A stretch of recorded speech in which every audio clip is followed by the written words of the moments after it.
दोस्तों, कठिनाइयाँ, चुनौतियाँ किसके जीवन में नहीं आती? क्या कोई ऐसा व्यक्ति होगा दुनिया में जिसके जीवन में कठिनाइयाँ, चुनौतियाँ या समस्याएं, विपदाएं, दुख तकलीफ नहीं आती हो? लगभग लगभग इस दुनिया में जितने भी व्यक्ति हैं, फिर भले ही वो अमीर हो, गरीब हो, बड़ा हो, धनवान हो, काला हो, गोरा हो, स्वस्थ हो, अस्वस्थ हो, प्रत्येक व्यक्ति के जीवन में कठिनाइयां तो आती है, किसी न किसी रूप में आती है। फिर भले ही वो सामाजिक हो या रिश्तों में हो, रिश्तों नातों में हो, या फिर स्वास्थ्य संबंधित हो, या फिर आर्थिक संबंधित हो। तो कठिनाइयां, परेशानियां तो जीवन है। यदि व्यक्ति जीवित है तो ये तो लगी रहती है, समस्याएं तो आती रहती है। लेकिन मुख्य बात क्या है दोस्तों, कि व्यक्तियों के जीवन में कठिनाइयां तो आती है, सभी व्यक्तियों के जीवन में कठिनाइयां आएगी। लेकिन व्यक्ति उन कठिनाइयों को लेकर, उन विपरीत परिस्थितियों में, उन समस्या के समय, उस कठिन परिस्थिति में क्या प्रतिक्रिया देता है, क्या एक्शन लेता है, क्या काम करता है, उनसे कैसे निपटता है, ये मायने रखाता है। ये मायने नहीं रखा था कि कठिनाइयां आई है जीवन में, क्योंकि कठिनाइयां तो सभी के आएगी। देखिए, पशु के जीवन में यदि कठिनाई आती है तो वो उस कठिनाई को पहचान ही नहीं पाता और कोई रिएक्शन नहीं देता, कोई प्रतिक्रिया नहीं देता, क्योंकि वो तो पशु है, तो वो उससे निपटता नहीं है। बस जैसे कठिनाइयां आई हैं, जैसी परेशानी है, बस उस परेशानी को भोगता रहता है। लेकिन इंसान उस कठिन परिस्थिति में, उस कठिनाइयों के दौर से बेहतर तरीके से निपट सकता है, उस कठिन समय से अच्छी तरह से बाहर निकल सकता है।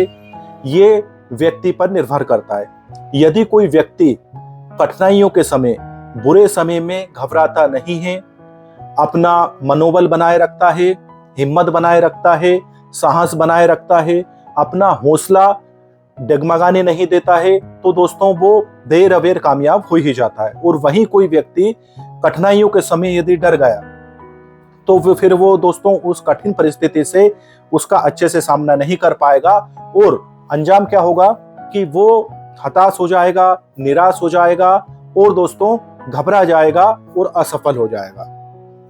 हम देखते हैं आए दिन परीक्षाओं में, हम देखते रहते हैं कि कुछ छात्र फेल हो जाते हैं, कुछ छात्र छात्राएं पास हो जाते हैं, कुछ अच्छे नंबर लाते हैं, कुछ नहीं लाते हैं। अब जैसे अगर कोई छात्र फेल हुआ, तो अगर उसका पॉजिटिव माइंडसेट है, उसकी अच्छी सोच है, तो वो क्या सोच सकता है, क्या प्रतिक्रिया दे सकता है उस कठिन समय में? ये प्रतिक्रिया दे सकता है कि कोई बात नहीं, हो सकता है कि ईश्वर ने और कुछ मेरे जीवन में अच्छा लिख रखा हो। जरूरी थोड़ी नहीं है कि मैं ये डिग्री लूंगा तभी जीवन में सफल होऊंगा, अगर ये डिग्री नहीं ले पाया तो जीवन में सफल नहीं होऊंगा। तो इस तरह से पॉजिटिव माइंडसेट के साथ में वो उस कठिन परिस्थिति से अपने आप को डिप्रेशन में जाने से बचा सकता है।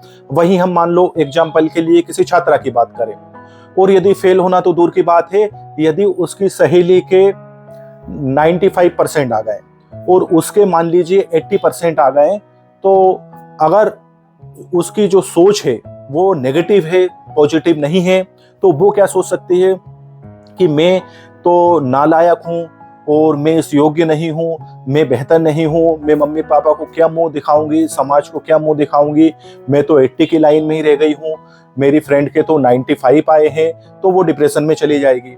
और आए दिन हमको देखने को मिलता है कि कुछ नासमझ जो है ऐसी परिस्थिति में सुसाइड तक का कदम उठा लेते हैं। तो दोस्तों, विपरीत परिस्थिति प्रत्येक व्यक्ति के जीवन में आती है, बस उनसे निपटने की कला में हमको माहिर होना चाहिए, क्योंकि बुरा समय और ना ही अच्छा समय जीवन भर नहीं रहता, ये बदलता रहता है, ये चक्र रहता है। आज बुरा समय है तो कल अच्छा समय होगा, फिर कल अच्छा समय होगा तो फिर बुरा समय होगा।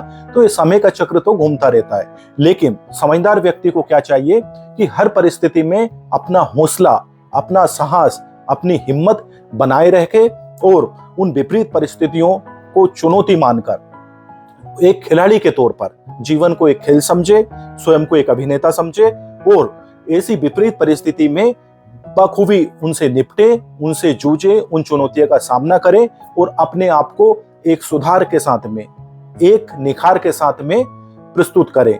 तो दोस्तों, मुझे उम्मीद है कि आप आज के इस वार्तालाप का मकसद बहुत ही उम्दा तरीके से, बहुत ही अच्छे तरीके से समझ गए होंगे। फिलहाल के लिए इतना ही। धन्यवाद।